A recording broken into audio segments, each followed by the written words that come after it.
Hey guys, thought I'd make a little video here of how I made these field stakes for my floater decoys. I made 2 dozen of them and it cost me like 15 bucks. So obviously to start you need the rod. I use 3/16 inch rod, cold rolled steel. It's pretty inexpensive, but I'll tell you, do not go to your local hardware store or Home Depot. You'll end up spending like 50 bucks for 48 feet. I called up a local metal shop. They sold it in 12-foot sections, and it cost me $11.57 for 48 feet of this. I cut it down into 2-inch sections, 2 feet sections per stake. What I did here on the bottom, very bottom end, I actually sharpened it with a grinder to a point, so that way it's easier to sink into the ground. From there, I went 10 inches to the first bend. And then you can see even on the end there, you can see I flared that out and put a thread cap on it just to, I guess, protect my decoys. So the thread caps cost me $4.37, came out to $15.94 for 2 dozen. And these go for like anywhere from 35 to 50 bucks per dozen. And I made 2 dozen for $15.94. So first thing I did is went and got this steel, cut it all down in 2-foot sections. After I did that, I lined them all up. Probably can't see in the video, but anyways, first thing I did is from one end, I went and measured 10 inches, drew a line across all the rods. Then from the 10-inch line, I went another 6 3/4 inch, drew another line because that's going to be my second bend for the keel. And let me set up my vise here and I'll show you what I did. All right, so I got my rod here and I got my bench vise. Got my 2 marks, my 10-inch, and then from the 10-inch, 6 3/4, so 16 3/4 from the bottom if you want to think of it that way. First thing I do is I'm just using a 13mm socket here. That's just what I'm wrapping the pole around to give me a bend. So I stick that in the vise.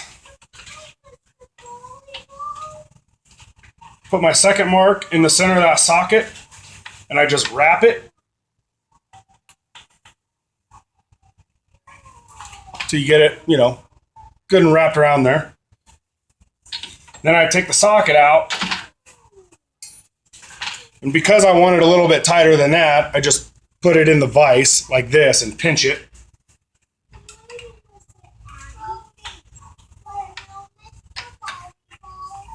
Just to close it up a little bit more. Next, probably can't see in the video, but my 10-inch mark is now here. And so now that's what I'm going to bend to get my stake for the ground.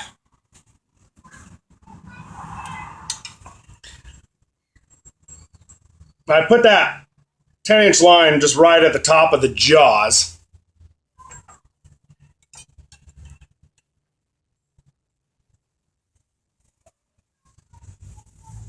And I just push it over.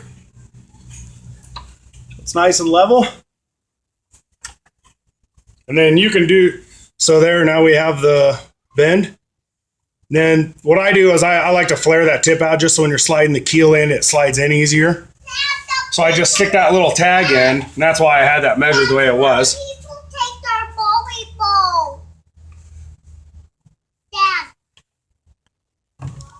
So I just put that little tag in the vise and I just bend it over a little bit.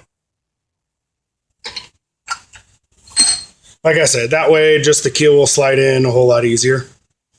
From there, I just, like I said, take a little thread cap.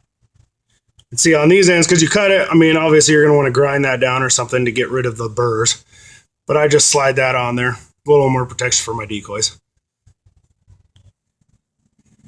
Next thing I do is I want to take this end and get it to a point. I figure with frozen ground and everything, it'll make it easier sinking in. So I'm just going to go ahead and sharpen that.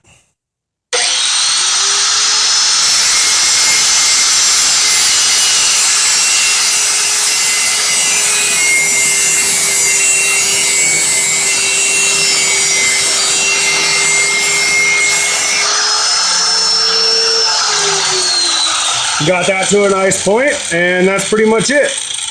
And all I did for the grind, I just put my grinder in my bench vise to make it stationary. And now I'll take you out here to one I have set up.